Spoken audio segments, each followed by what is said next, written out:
মৰিয়নিৰ অসম নাগালেণ্ড সীমান্তত পুনৰ উত্তেজনা দুদিনৰ পূৰ্বে নাগালেণ্ডত কৰ্মৰত অসমৰ শ্ৰমিকক আবদ্ধ কৰি নগা দুৰ্বৃত্তই মাৰপিট কৰাৰ পিছত আজিও উত্তাল হৈ আছে অসম নাগালেণ্ড সীমান্তৱৰ্তী নাগিনীজান উল্লেখযোগ্য যে নাগিনীজানৰ চাহ বাগিচাৰ পৰা চাৰিং বস্তিত কাম কৰি উভতি অহা পথত নগা দুৰ্বৃত্তই শ্ৰমিক কেইজনক বাটত আগচি ধৰি দা আৰু বন্দুকৰ কুণ্ডাৰে প্ৰহাৰ কৰিছিল দুৰ্বৃত্তৰ আক্ৰমণত গুৰুতৰভাৱে আহত হৈছিল কৰণ নায়ক বচন কৰ্মকাৰ আৰু নুমল নায়কৰ লগতে শিবু ভূমিজ নামৰ শ্ৰমিক চাৰিজন শ্ৰমিক কেইজনক প্ৰহাৰ কৰা নগা দুৰ্বৃত্ত কেইজনক অসম আৰু নগা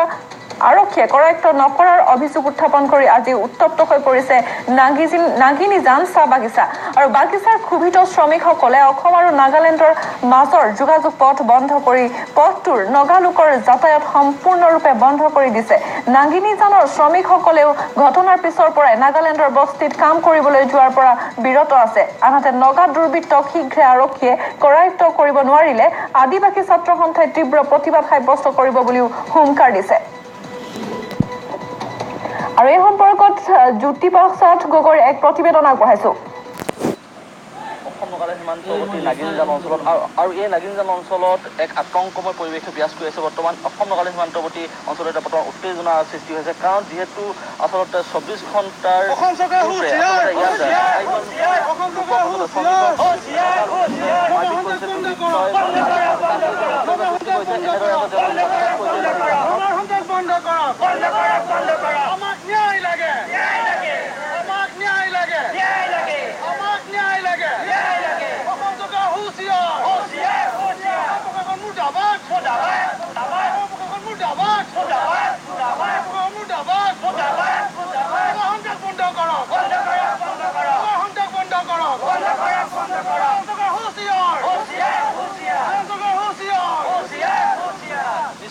নগাৰ সন্তাক বন্ধ কৰক অসম চৰকাৰ হুঁচিয়াৰ এনেদৰে আচলতে শ্লোগানে উত্তপ্ত কৰি তুলিছে এই নাগিনীজান যি চাহ বাগিচা কাৰণ অসম নাগালেণ্ড সীমান্তৱৰ্তী নাগিনীজান অঞ্চলটোত নগাৰ সন্তাক আজি কথা নহয় আচলতে পূৰ্বৰ পৰাই আচলতে দীৰ্ঘদিন ধৰি আচলতে এই অঞ্চলটোৰ ৰাইজে এই সীমান্তৱৰ্তী ৰাইজে আচলতে নগাৰ নিৰ্যাতন সহি আহিবলগীয়া হৈছে কিছুদিন পূৰ্বে চেলেংহাটৰ যি বাগিচা পৰিচালক আছে বাগিচা পৰিচালকৰ নগাৰ দুৰ্বৃত্তই আচলতে গুলীবৰ্ষণ কৰাৰ পিছৰ প্ৰায় একক পিছত আচলতে এই ধৰণৰ এক ঘটনা সংঘটিত হ'ল আচলতে অসমৰ যি খাটি খোৱা শ্ৰমিক সেই শ্ৰমিকসকলে নগালেণ্ডলৈ তেওঁলোকে যিহেতু পেটৰ টাউন আচলতে হাজিৰা কৰিবলৈ যায় এই হাজিৰা কৰা শ্ৰমিকসকল উভতি অহাৰ পথত নগা দুৰ্বৃত্তই তেওঁলোকক আগভাতি ধৰি তেওঁলোকক নিৰ্মমভাৱে আচলতে প্ৰহাৰ কৰিছিল বন্দুকৰ কুণ্ডাৰে তেওঁলোকক প্ৰহাৰ কৰিছিল তাৰ পাছত কিন্তু অসম চৰকাৰ যি পদক্ষেপ হ'ব লাগিছিল কিন্তু নগা দুৰ্বৃত্তক কৰায়ত্ব কৰাৰ ক্ষেত্ৰত যি ধৰণৰ পদক্ষেপ গ্ৰহণ কৰিব লাগিছিল কিন্তু কোনো ধৰণৰ পদক্ষেপ গ্ৰহণ কৰাৰ বিপৰীতে কিন্তু এক উপাধিলা নীতি গ্ৰহণ কৰা দেখিবলৈ পোৱা গৈছে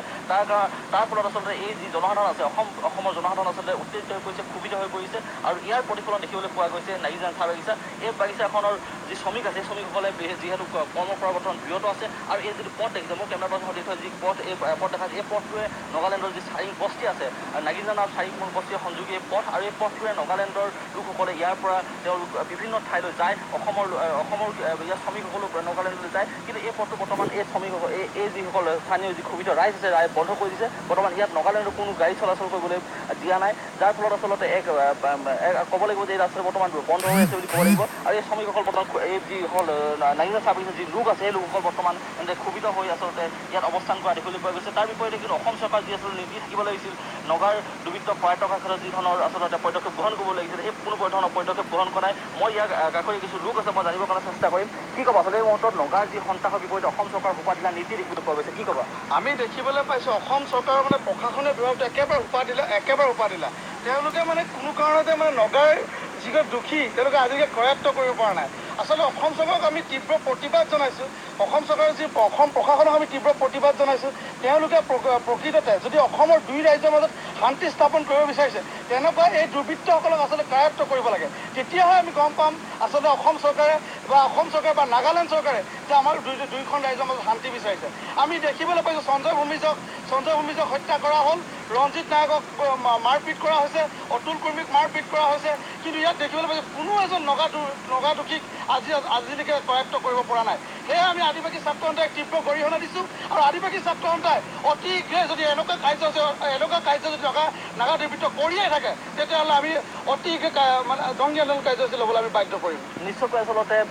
আছাৰ যি ইয়াৰ সদৌ আদিবাসী ছাত্ৰ সন্থা আছে তেওঁলোকে জংগী আন্দোলন ঘোষণা কৰিছে। অসম চৰকাৰৰ যি উপাধিকাৰ নীতি তাৰ বিৰুদ্ধে আচলতে তেওঁলোকে তীব্ৰ গণতান্ত্ৰিক আন্দোলন গঢ়ি তুলিব। মই ইয়াৰ কাষৰীয়া আৰু কিছু লোক আছে মই তেওঁলোকৰ পৰা জানিব চেষ্টা কৰিম। তাৰ আগতে এটা কথা ক'ব লাগিব যে যিহেতু চেলেং চাহ বাগিচাত কিছুদিন পূৰ্বে যি গুলীবৰ্ষণ হৈছে তাৰ পিছত কিন্তু অসম চৰকাৰে বা নাগালেণ্ড প্ৰশাসনৰ লগত লগ হৈ আচলতে যি ধৰণে সেই দুৰ্বৃত্তক কাৰ্যকৰী কৰাৰ ক্ষেত্ৰত বা যি আইনী প্ৰচেষ্টা সেই আইনী প্ৰক্ৰিয়া গ্ৰহণ কৰাৰ ক্ষেত্ৰত কিন্তু কোনো ধৰণৰ আজিলৈকে ব্যৱস্থা গ্ৰহণ নকৰিলে। দেখিবলৈ পোৱা নাই যে আচলতে নগা দুৰ্বৃত্ত কোনে হত্যা কৰিছিল তাৰো আচলতে ভুল হ'বলৈ বৰ্তমানলৈকে অসম আৰক্ষী সক্ষম হোৱা নাই। কিন্তু ইয়াৰ বিপৰীতে কিন্তু নগাৰ দপদপনি এই সীমান্তৱৰ্তী অঞ্চলবিলাকত চলি আহিছে আৰু এনেদৰে আচলতে চলি থকাৰ ফলত অসমৰ ৰাইজ আতংকিত হৈ পৰিছে, উত্তেজিত হৈ পৰিছে, ক্ষোভিত হৈছে। কিন্তু অসম চৰকাৰৰ যি নীতি সেই নীতি আচলতে এই অসমবাসীক আচলতে ক্ষোভিত কৰিছে বুলি ক'ব লাগিব। আৰু অসমবাসীৰ যে নিৰাপত্তা নাই কিন্তু তাৰ বিপৰীতে কিন্তু নাগালেণ্ড চৰকাৰৰ যি ভূমিকা সেই ভূমিকাৰ বিপৰীতে কিন্তু অসম চৰকাৰৰ এক আচলতে গুৰুত্বহীন ভূমিকা বুলি ক'ব লাগিব। এই মুহূৰ্তত কি ক'ব আচলতে অসম চৰকাৰে যিহেতু দেখিবলৈ পোৱা গৈছে যে কোনো ধৰণৰ তোমাৰ অসমবাসী নিৰাপত্তাৰ ক্ষেত্ৰত কোনো ধৰণৰ ভূমিকা গ্ৰহণ কৰা নাই। কিন্তু নাগালেণ্ড চৰকাৰ প্ৰশাসনে দেখিবলৈ পাইছোঁ যে খুব তেওঁলোক তৎপৰ এই ক্ষেত্ৰত। কি ক'বা? চাব যদি চাই বিগত দিনতো যদি আপুনি এই ঘটনাৰ পুনৰাবৃত্তি কৰে অসম চৰকাৰে সম্পূৰ্ণৰূপে এই আমাৰ সীমান্ত সমস্যাৰ ওপৰত সম্পূৰ্ণৰূপে নীৰৱ ভূমিকা পালন কৰিছে। যদি অনাগত দিনবোৰ আকৌ এই ঘটনাৰ পুনৰাবৃত্তি হয় তেন্তে আমি আদিবাসী ছাত্ৰ সন্থাৰ তৰফৰ পৰা অসম চৰকাৰক আমি তীব্ৰ ভাষাৰে গৰিহণা দিছোঁ যে তেওঁলোক ইয়াৰ কোনো উচিত তদন্ত নকৰে। দুৰ্বৃত্তৰ ক্ষেত্ৰত ক্ষেত্ৰত কিবা প্ৰচেষ্টা গ্ৰহণ কৰাৰ কথা তোমালোকক জনাইছে নেকি? নাই, এতিয়ালৈকে আমি কোনো আৰু এতিয়ালৈকে আমি কোনো প্ৰশাসনৰ পৰা কোনো স্পষ্ট পোৱা নাই। যদি তেওঁলোকে এই দোষী কৰায়ত্ব অতি শীঘ্ৰে নকৰে তেন্তে আমি আদিবাসী ছাত্ৰ সন্থাই এই বিষয়টোলৈ আমি তীব্ৰ আন্দোলন গ্ৰহণ কৰিম। নগাৰ বেদখল চলিছে নেকি ইয়াত? নগাৰ বেদখল মানে আমি নগাই প্ৰত্যেক দিনেই